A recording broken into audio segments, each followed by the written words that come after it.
માત્ર 17 વર્ષની ઉંમરથી સાયબર અવેરનેસની શરૂઆત કરનાર અંકિત જેસરે છેલ્લા 2 વર્ષમાં ગુજરાત પોલીસ સાથે મળીને 400થી વધુ સેમિનાર યોજીને 1.5 લાખથી વધુ લોકોને સાયબર ફ્રોડ અંગે માહિતી આપીને મહત્વપૂર્ણ રેકોર્ડ નોંધાવ્યો છે. સ્વાધ્યાયની પ્રેરણાથી જીવનને નવી દિશા આપનાર અને નાનપણથી જ સેવા ભાવનાને આત્મસાત કરનાર યુવાન અંકિત જેસર માત્ર 17 વર્ષની ઉંમરે કોમ્પ્યુટર એન્જિનિયરિંગના અભ્યાસ સાથે સમાજ માટે કંઈક કરી છૂટવાનું સપનું જોનાર અંકિત ડિજિટલ અને સાયબર ફોરેન્સિક સાયન્સમાં તમિલનાડુથી અભ્યાસ પૂર્ણ કરી સાયબર અવેરનેસના ક્ષેત્રમાં અગ્રેસર બન્યો. 17 થી 19 વર્ષની વય દરમિયાન 400થી વધુ સાયબર અવેરનેસ સેમિનાર યોજીને 1,50,000થી વધુ લોકોને સાયબર સુરક્ષાની સાચી સમજ આપી. ગુજરાતની 14થી વધુ મહાનગરો સાથે ગ્રામ્ય વિસ્તારોમાં જઈને યુવાનોને સાયબર ક્રાઇમથી બચવાની સાચી દિશા બતાવી. આ છે સાચી લોકસેવાની ભાવના. નાનપણથી જ પરમ પૂજ્ય પાંડુરંગ શાસ્ત્રીજીના વિચારોમાં ઘડાયેલું વ્યક્તિત્વ, સ્વાધ્યાયના સંસ્કારોથી સંવર્ધિત જીવન અને ભગવાન શ્રી કૃષ્ણની ગીતા વાણીથી પ્રેરિત વિચારધારા અંકિત જેસને સમાજ સેવા તરફ દોરી ગઈ. કર્મયોગને જીવન મંત્ર બનાવનાર આ યુવાન આજે હજારો યુવાનો માટે પ્રેરણા સ્ત્રોત બન્યો છે. નિષ્ઠા, સેવા અને સંસ્કાર આ 3 આધાર પર ઉભેલું એક ઉજ્જવળ અને પ્રેરણાદાયક સફરનામું અંકિત જેસર. આપણું નામ? નમસ્કાર, મારું નામ અંકિત છે. હું અત્યારે છેલ્લા 3 વર્ષ ત્યાં ગુજરાત પોલીસ અને સાયબર અવેરનેસને ઇન્વેસ્ટિગેશનમાં અત્યારે ડિપાર્ટમેન્ટને મદદરૂપ થાઉં છું. તમને આવી પ્રેરણા ક્યાંથી મળી? આ પ્રેરણા મને શ્રી પરમ પૂજ્યની પાંડુરંગ શાસ્ત્રી આઠવલેજી, જેમના થકી મને ભગવદ્ ગીતાના વિચારો મળ્યા અને એના થકી જ મારા પાસે જે બી હું મદદરૂપ થઈ શકું સમાજને, એના રીતે મેં અત્યાર સુધીમાં અરાઉન્ડ 400+ સેમિનાર્સ કરીને લોકોને મદદરૂપ થઈ શકું. કઈ જગ્યાએ તમે ડિટેક્શનમાં મદદ રહ્યા છે? મેં સુરત સિટી અને અમુક બીજી સિટીમાં પણ કેસીસ વાઇઝ ડિપાર્ટમેન્ટ થ્રુ લોકોને ડિપાર્ટમેન્ટને મદદરૂપ થયો છું.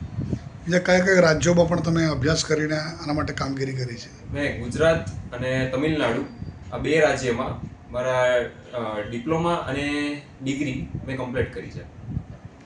આટલી ઓછી ઉંમરમાં તમને આ બધું કાર્ય કરવા માટે તમે સપોર્ટ તમારા પરિવારમાંથી કેવો મળ્યો છે? મને ખૂબ જ સારો સપોર્ટ મળ્યો છે. જે વિચારો એમણે મને આપ્યા છે એના થકી જ હું અહીંયા સુધી પહોંચ્યો છું. હજુ આગળ ભવિષ્યમાં તમે શું કામ કરવા માંગો છો? ભવિષ્યમાં મારો એક જ વિઝન છે કે ભલે હું ગમે તે સિટી કે ગમે તે રાજ્યમાં હોય, પણ મારું જે આ કર્મ છે એ હું કન્ટિન્યુ કરતો રહીશ. પછી ઇન્વેસ્ટિગેશનમાં હોય કે અવેરનેસ થ્રુ લોકો સુધી જાગૃતિ ફેલાવવામાં હોય.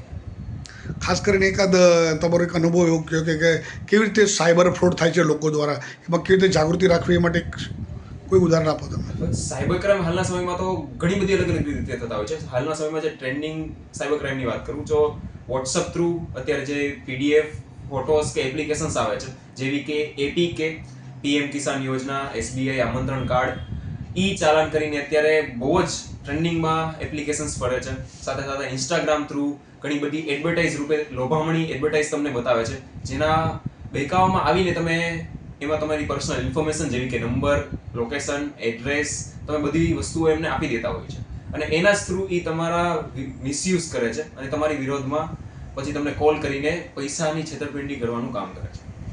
લોકોને શું મેસેજ આપવા માંગો છો સાયબર ક્રાઇમ માટે?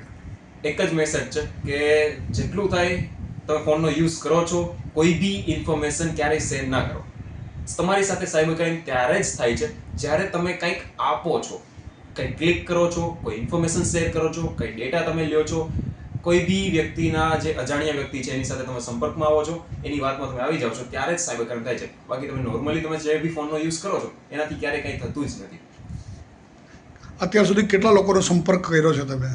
અત્યાર સુધી અવેરનેસની વાત કરું તો અવેરનેસમાં મેં અરાઉન્ડ વિધિન 2 વર્ષમાં મેં 1.5 લાખ લોકો સુધી હું પહોંચેલો છું. 14 સિટીઝમાં, 14 સિટી અને ગ્રામ્ય વિસ્તારમાં અરાઉન્ડ 400 ઉપર સેમિનાર્સ હું કરી ચૂક્યો છું. કેમેરામેન હર્ષદ પાટીલ સાથે સુનિલ પાટીલ, સમય મીડિયા ન્યૂઝ, સુરત.